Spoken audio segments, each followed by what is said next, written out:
Place maintenant à notre grand angle. Aujourd'hui, le 64 minutes décrypte les relations compliquées entre la France et la Pologne. La Pologne et la France, une histoire d'amour qui remonte à Louis XV. Le souverain avait épousé une Polonaise. Mais depuis la chute du mur en 1989, les relations franco-polonaises sont devenues un peu plus compliquées. Un salon francophone s'ouvre ce jeudi à Varsovie, au palais présidentiel.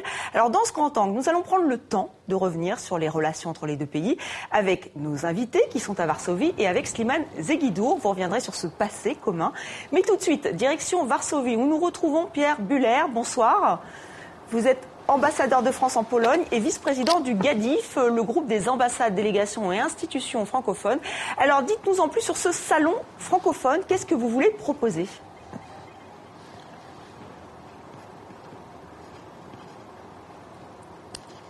Pierre Buhler, est-ce que vous m'entendez ? Alors Pierre Buhler qui est avec nous, mais qui a priori ne nous entend pas encore. Alors Slimane, on va en profiter pour faire un peu d'histoire avec vous, puisque la France et la Pologne ont eu des relations très fortes et il y a eu des personnalités emblématiques. Alors on commence avec Chopin. Oui, le grand musicien Chopin, qui n'est plus besoin de présenter, conscience de la Pologne au XIXe siècle, il s'est enfui pour se réfugier à Paris, il a été adopté par la France, il s'est acclimaté, il est devenu l'amant de l'écrivaine George Sand et il a même fini sa vie à Paris puisque sa tombe au Père-Lachaise est encore un lieu de pèlerinage pour les touristes polonais qui visitent notre capitale. Alors on reviendra sur les différentes personnalités emblématiques, mais nous sommes en direct donc de Varsovie avec Pierre Buhler, l'ambassadeur de France en Pologne. Rebonsoir, donc un salon francophone s'ouvre à Varsovie. Vous en êtes l'un des organisateurs au sein du GATIF. Pourquoi organiser ce salon francophone ?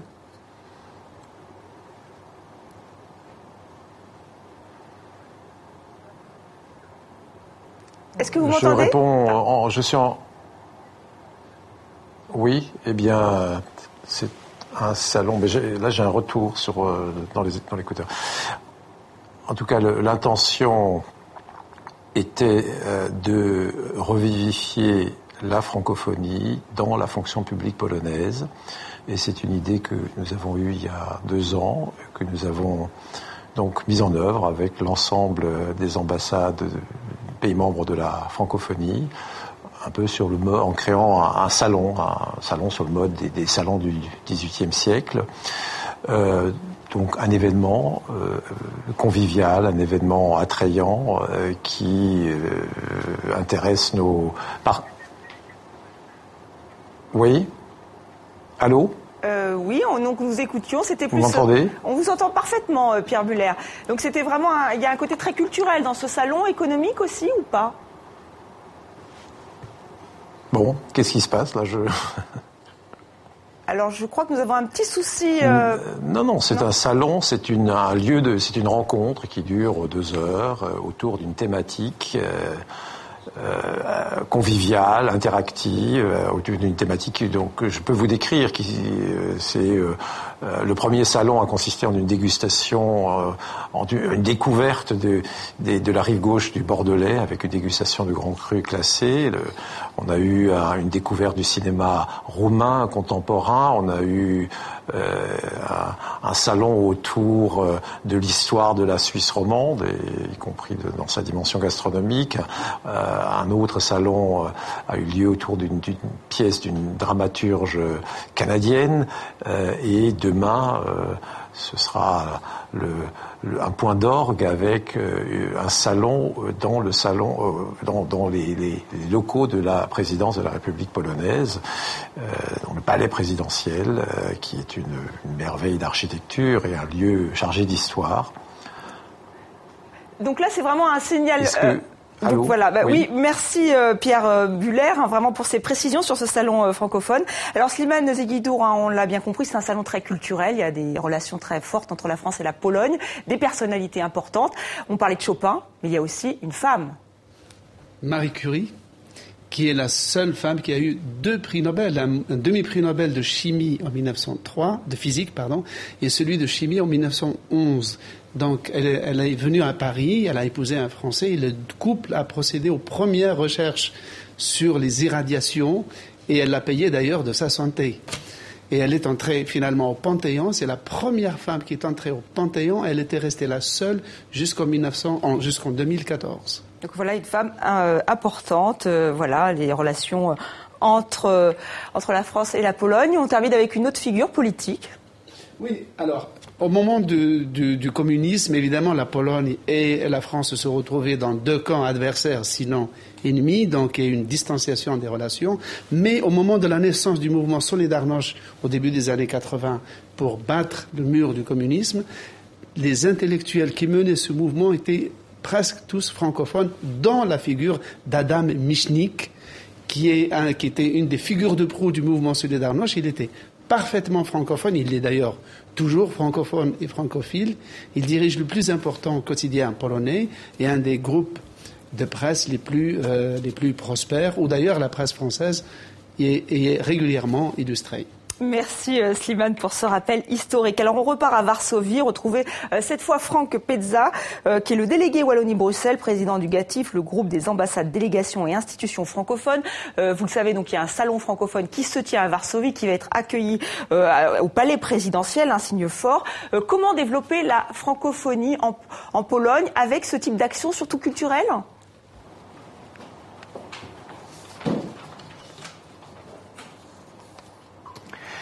Mais la francophonie en Pologne se porte beaucoup mieux que ce que l'on peut imaginer. C'est ce qui a poussé un certain nombre d'ambassadeurs et moi-même, en tant que délégué Wallonie-Bruxelles, à créer ce groupe des ambassadeurs et délégués francophones afin de mener des actions communes et aussi de parler d'une seule voix lors des négociations ou discussions que l'on peut avoir autour de la langue française et de la promotion des valeurs de la francophonie.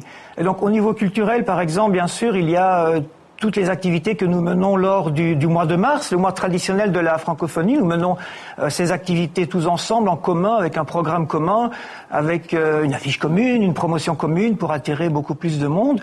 Et donc ça va du festival de cinéma francophone à des concerts, des représentations théâtrales, un nombre incalculable de concours dans les écoles, parce que la francophonie en Pologne, c'est les actions que nous menons, mais c'est aussi les actions qui se mènent chaque jour au quotidien dans les écoles, dans les lycées, dans les collèges, dans les universités. Et donc nous sommes là aussi pour accompagner ce renouveau francophone qui est encore timide, mais qui est là, on le sent, et nous sommes là pour l'appuyer, pour concrétiser ce goût de la francophonie qui est en train de naître ou de renaître en Pologne. Donc, l'union fait la force. Comment redynamiser ces relations ? L'union fait effectivement la force, donc redynamiser ces relations, parce que nous allons au-delà du culturel et de l'éducatif. À titre d'exemple, nous avons au début du mois de novembre organisé le premier salon francophone des affaires en Pologne. Nous avions plusieurs dizaines d'entreprises polonaises qui étaient présentes, qui étaient intéressées par de possibles nouveaux marchés en Afrique du Nord, en Afrique subsaharienne. Et là, évidemment, nous avons fait passer l'idée que pour investir ces nouveaux marchés, eh bien, la langue française est indispensable. Et donc là, le message est bien passé. C'était un beau succès. Donc nous menons des actions sur tous les plans, avec le soutien de l'OIF. Mais comme vous l'avez dit, l'union fait la force et nos actions communes nous permettent d'avoir des résultats réellement très encourageants. Oui, on sent bien que vous êtes enthousiaste. Merci Franck Pedza d'avoir été avec nous en direct de Varsovie. Je vous propose maintenant un document. Nous sommes en 1967. Le général de Gaulle est en voyage officiel en Pologne du 6 au 12 septembre. C'est le premier chef d'État occidental à se rendre dans le pays. L'accueil est triomphal. Et avant de repartir, il tient ce discours à la télévision nationale. On l'écoute. La Pologne vivante, ardente et amicale, car cette rencontre de nos deux nations, c'est leur amitié, maintes fois séculaire, qui l'inspire. Et c'est aussi leur solidarité. Dziękuję wam, żegnajcie. Niech żyje Polska, nasza droga, szlachetna, waleczna Polska. Voilà, et on retrouve en direct de Varsovie le sénateur Ziolkowski. Vous êtes en direct, je ne parlerai pas en polonais, veuillez m'en excuser. Depuis Charles de Gaulle, est-ce que les relations entre les deux pays, la France et la Pologne, se sont compliquées ? C'est-à-dire, quand j'ai entendu la voix du général, il faut que je commence par ça.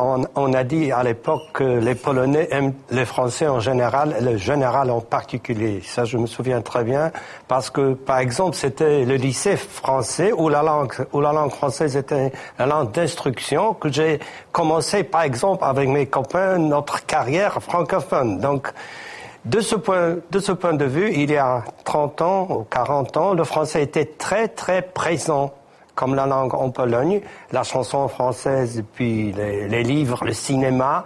Après, c'était quelques années, disons, de recul, mais maintenant, ça renaît. Donc, je crois que peut-être le futur sera meilleur que justement les années qui ont passé déjà.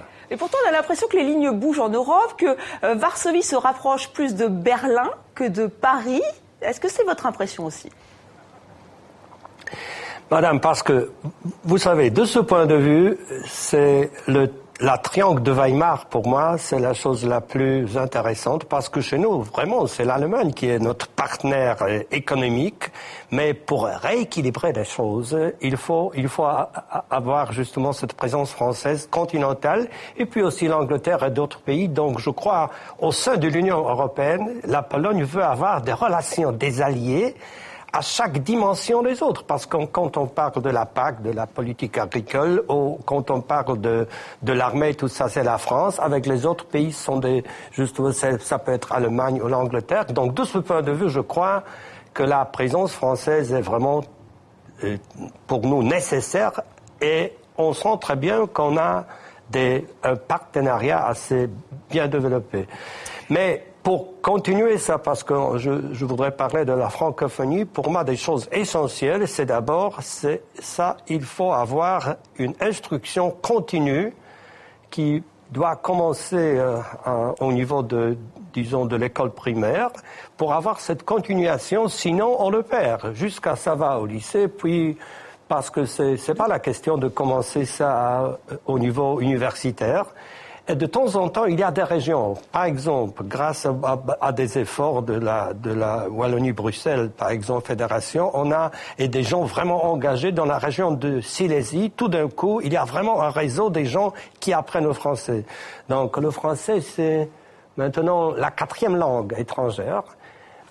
L'anglais, c'était un outil, on le sait très bien.